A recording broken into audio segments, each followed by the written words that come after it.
A single statement from Moscow is sending shockwaves across the Asia-Pacific. Russia's top diplomat has drawn an unmistakable red line on Taiwan, aligning fully with Beijing at a moment of rising military tension. At the same time, Japan is rearming at record speed, and regional fault lines are hardening. This is no longer just rhetoric, it's a warning shot. Russian Foreign Minister Sergei Lavrov has declared that Moscow is against any form of independence for Taiwan. In remarks published by Russia's state news agency, Lavrov said the Kremlin's position is well known, unchangeable, and repeatedly reaffirmed at the highest level. Lavrov said Russia recognizes Taiwan as an integral part of China and opposes any attempt to alter that status. He described the Taiwan issue as an internal matter for the People's Republic of China, stating that Beijing has every legitimate basis to defend its sovereignty and territorial integrity. Addressing the possibility of rising tensions in the Taiwan Strait, Lavrov said Russia would support China in protecting national unity and territorial integrity. He pointed to the long-standing friendship treaty between Moscow and Beijing, first signed more than 2 decades ago and extended in recent years. Lavrov also turned his focus to Japan, accusing Tokyo of embarking on a course of accelerated militarization. He warned that such actions could have a detrimental impact on regional stability, urging Japan to carefully weigh its decisions amid an increasingly volatile security environment. Tensions surged after Japan's Prime Minister warned that a Chinese attack on Taiwan could constitute a survival-threatening situation for Japan. The remarks triggered sharp retaliation from Beijing, including travel advisories and renewed economic restrictions. Against this backdrop, Japan's cabinet has approved a record defense budget exceeding 9 trillion yen. The spending plan aims to strengthen strike-back capabilities, coastal defenses, long-range missiles, and unmanned systems, marking a decisive shift from Japan's post-war security posture. Japan is now accelerating missile development, expanding joint weapons programs with Western partners, and easing arms export restrictions. The move represents a historic departure from decades of self-imposed limits on military power, driven by rising tensions with China and pressure from Washington. This budget is strictly the absolute minimum necessary as our nation faces the most severe and complex security environment since the war to fully uphold Japan's defense. And it will not in the least alter the 3 non-nuclear principles, the commitment to exclusively defensive defense or Japan's path as a peaceful nation. Amidst an information war specifically intended to create the impression that only Japan is pushing for military buildup, by completely ignoring the severe regional environment surrounding Japan and the military strengthening of neighboring countries, I believe it is crucial to continue clearly explaining these points. These budgets will steadily advance a drastic strengthening of our defense capabilities to resolutely protect the lives, safety, and peaceful existence of all our citizens amidst a severe security environment.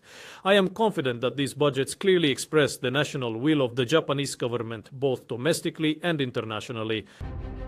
From Moscow's unambiguous backing of Beijing to Tokyo's rapid rearmament, the balance of power in the Asia-Pacific is shifting fast.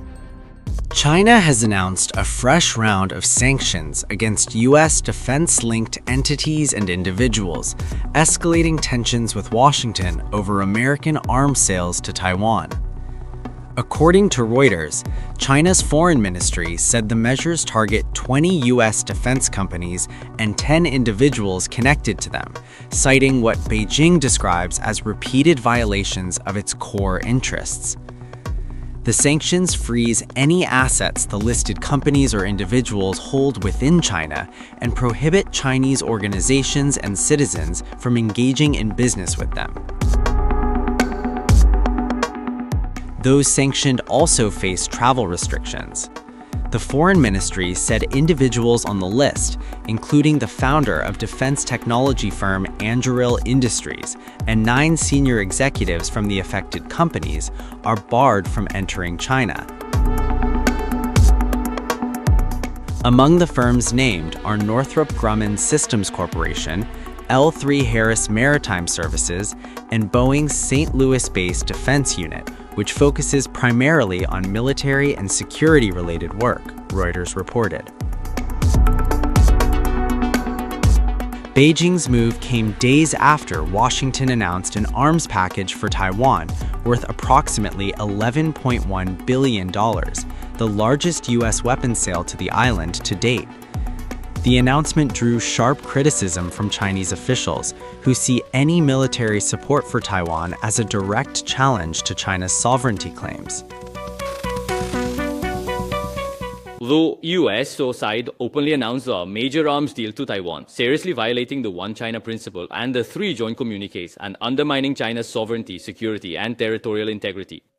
This gravely jeopardizes the peace and stability of the Taiwan Strait and sends a seriously mistaken and dangerous signal to Taiwan independence separatist forces. China firmly opposes and strongly condemns this. Taiwan separatist forces seek independence and resist reunification through military means, lavishly wasting the public's hard-earned money on weapons, not hesitating to turn Taiwan into a powder keg. This cannot avert the inevitable demise of Taiwan independence, but will only accelerate pushing the Taiwan Strait towards the brink of war. The US side's use of force to aid Taiwan's independence will only backfire, and the strategy of using Taiwan to contain China will absolutely not succeed. The Taiwan issue is the core of China's core interests and the first red line that cannot be crossed in China-US relations, a Chinese foreign ministry spokesperson said in a statement carried by state media on Friday. The spokesperson warned that any actions crossing that line would be met with a strong response and urged the United States to halt what Beijing called dangerous efforts to arm the island.